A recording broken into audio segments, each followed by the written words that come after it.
70. 54 years ago today, February 23rd, 1970, a Boy Scout leader was on the north end of Sauvie Island and had discovered some clothing. And as he investigated just a little bit further, he realized that there were human remains associated with that clothing. It was the body of a teenage girl. For over 50 years, she was nameless, her case unsolved. She was a 17-year-old girl with a half-finished life. Her name was Sandra Young. She walked the streets of Portland in 1968, wearing a borrowed jacket, a quiet heart, and a secret no one ever truly understood. Then one day, she was gone.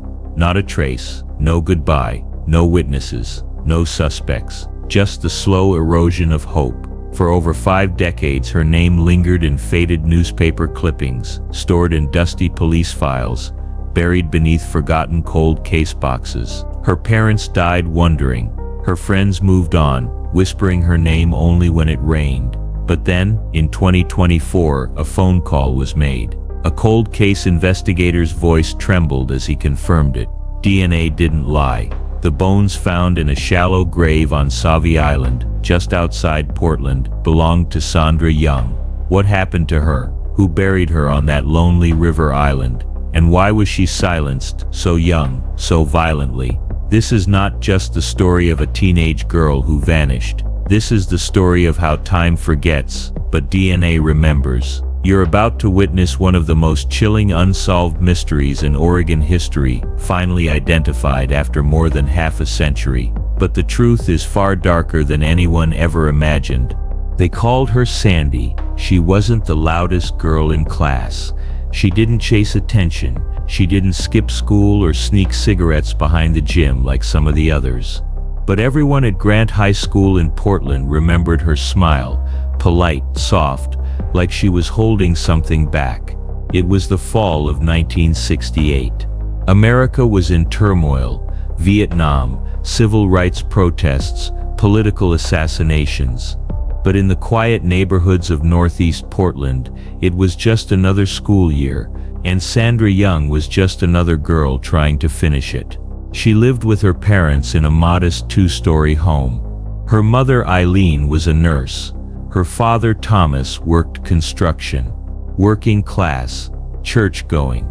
Nothing extraordinary, except something was wrong. Her teachers noted that she'd started coming to school late.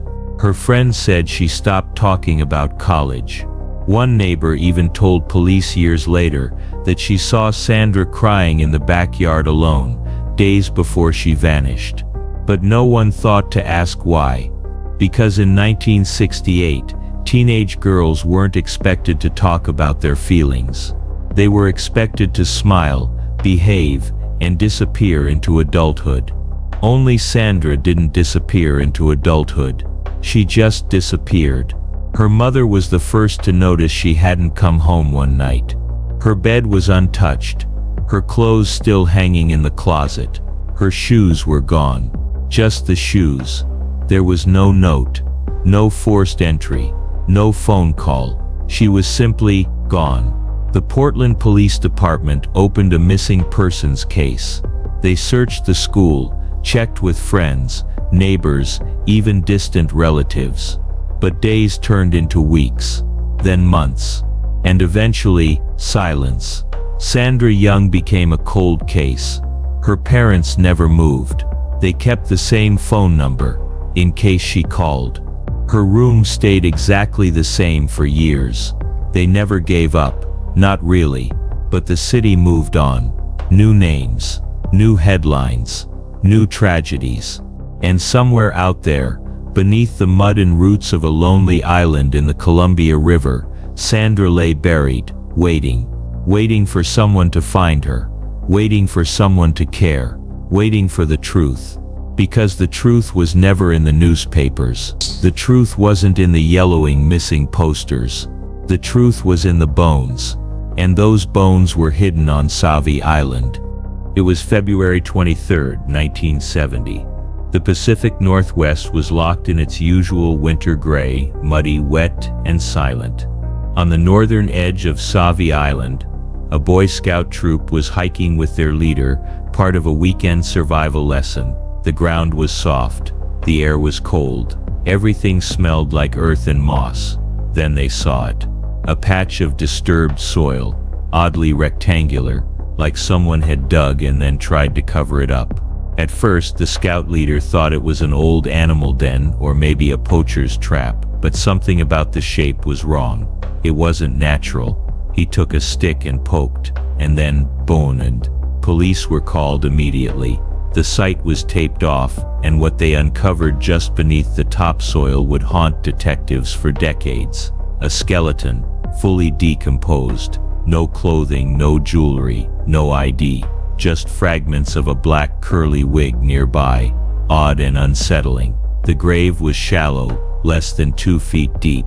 The body had been hastily buried, twisted slightly on its side, with signs of skeletal trauma, damage to the ribs. A fractured jaw, maybe blunt force, maybe strangulation. No one could say for sure. It was clear from the start, this was not a natural death. The location itself was deeply intentional. Sauvie Island is rural, remote, and largely uninhabited, especially in winter. At the time, there were no security cameras, no cell phone pings, no digital trail. Whoever had put Sandra there had chosen a place where no one would find her, and they almost got away with it. The remains were bagged and labeled as Jane Doe. They were sent to the Oregon State Medical Examiner's office, cataloged, examined, and filed away under a number. No name, no voice, just a case file on a shelf. They tried everything available at the time: dental records, age estimation, facial reconstructions using clay models. Nothing matched. The press ran a small blurb: skeletal remains found on Sauvie Island, identity unknown. Then nothing. For over 30 years, the bones of Sandra Young sat in silence, waiting for science to catch up. And in the meantime, her parents died, never knowing what happened to their daughter. They were buried without answers, without peace. And yet through it all, her story didn't end. It just waited. Because one day, decades later, someone opened a drawer in a cold case archive, saw a dusty envelope labeled Unidentified Remains, Sauvie Island, 1970, and asked the one question that would change everything. Could DNA find who this girl really was? The drawer had been closed for decades. Inside it, a box marked with little more than a date and a location: February 1970, Sauvie Island, skeletal remains, female, unidentified, no fingerprints, no identity, no one looking for her anymore, until someone did. It was the early 2000s when Oregon's Medical Examiner's Office made a commitment to revisit every single cold case they could. They opened the vaults, they pulled out old boxes, they re-examined long-forgotten evidence, and they found Sandra, or rather they found her bones again, untouched since the 1970s, still labeled as a Jane Doe. But the world had changed. Technology had evolved, and for the first time they had something that Sandra never had in life: a voice that spoke through science, forensic DNA phenotyping, genealogy tracking, artificial reconstruction. Parabon Nanolabs, one of the world's leading agencies in DNA-based identification, was brought in to do what had never been done before: to give this unknown girl a face. They extracted DNA from one of the bones. It wasn't easy. After decades in the soil, degradation was severe, but they had enough. Then they built a digital profile, one that didn't just include ancestry or gender, but eye color, skin tone, hair type. They created a 3D facial approximation, showing a young woman with soft features, dark hair, and a quiet sadness behind the eyes. That face was released to the public in 2021. Still, no one claimed her, but science wasn't done. In early 2023, the real breakthrough came, not from a lab but from a relative. A distant cousin, working on her family tree, had uploaded her DNA to GBIDmatch, a public database for genealogical research. It matched with the unknown remains from Sauvie Island. A detective saw it, and he followed the trail. More DNA samples were requested. Family members were contacted, cautiously, quietly, respectfully. Eventually, one of Sandra's surviving sisters provided her own DNA. It was a match.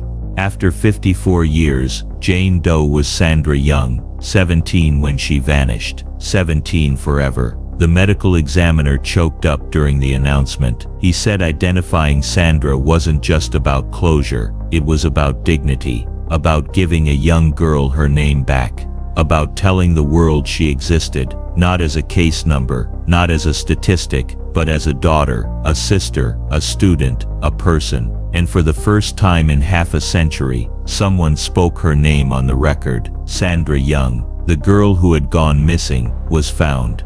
But that was only half the story, because even though we finally knew who she was, the real question still haunted everyone who touched the case. Who put her in that grave, and why? Her name had returned, but the silence remained. Sandra Young's body was no longer lost, but her story still felt incomplete, because someone put her in that grave. Someone buried her in the mud of Sauvie Island, and walked away. And for all our technology, for all the DNA matches and digital reconstructions, we still don't know who. Not the name, not the motive, not the timeline. And that is the most terrifying part.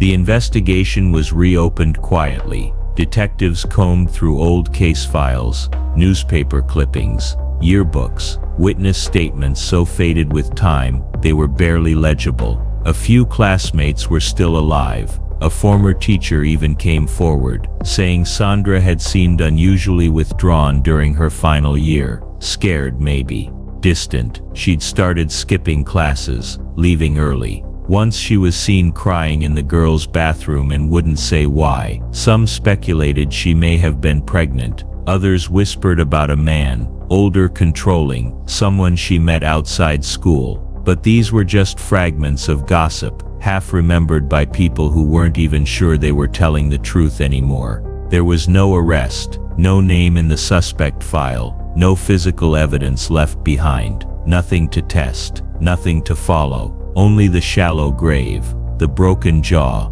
and a wig. That black curly wig became a symbol for investigators. It didn't belong to Sandra. She didn't wear wigs, according to her family, and yet it was buried next to her body, as if planted, or maybe used to disguise her, or used in something far worse. One theory points to a local predator, a man operating in the Portland area during the late 60s who was known for abducting young women. But he died in the early 90s and nothing ever linked him to Sandra. Another theory suggests that Sandra may have been trying to leave home, that she was running from something or someone, and that she trusted the wrong person to help her disappear. There are even darker whispers, theories about abuse, cover-ups, even connections to organized crime or trafficking rings that use the remote edges of Oregon's wilderness to dispose of victims. But without evidence, it's just speculation,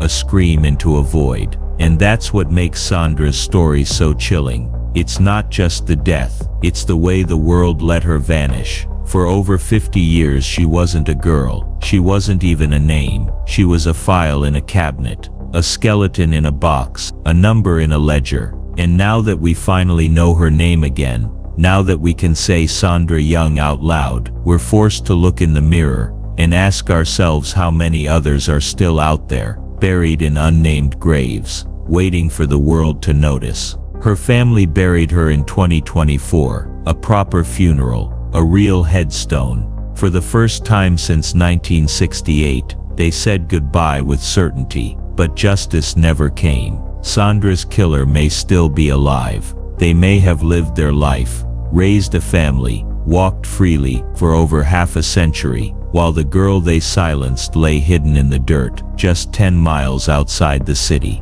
and they've never answered for it. Not yet, because this case is still open, and someone out there still remembers something. Sandra Young was quiet in life, but in death, she became louder than she ever was. Through DNA, through science, through the love of a family that never gave up, she made it back to the surface. But justice is still waiting, just like she was. She was 17 when she vanished. 17 when she was buried, and 17 forever in the memory of those who never stopped looking. Sandra Young didn't ask to become a mystery. She didn't choose to be forgotten. And yet for more than 5 decades, the world moved on without her. Her story became a whisper. Her name became a number, and her life was reduced to questions no one could answer, until someone cared enough to ask them again. It wasn't fame or fortune that solved this case. It wasn't a big break or a confession caught on tape. It was science, persistence, and a little bit of humanity. It was a sister's DNA, a genealogist's curiosity, a detective who refused to let the trail go cold. And now, we know who she was. But we still don't know why she died. We still don't know who took her from her family. We still don't know the name of the person who stood above that shallow grave, covered the dirt, and walked away into the cold gray of an Oregon morning. And until we do, Sandra's story isn't over, because someone, somewhere, knows something. Maybe it's a memory buried under decades of denial. Maybe it's a confession whispered at the edge of guilt. Or maybe it's a single clue waiting to be found in the folds of time.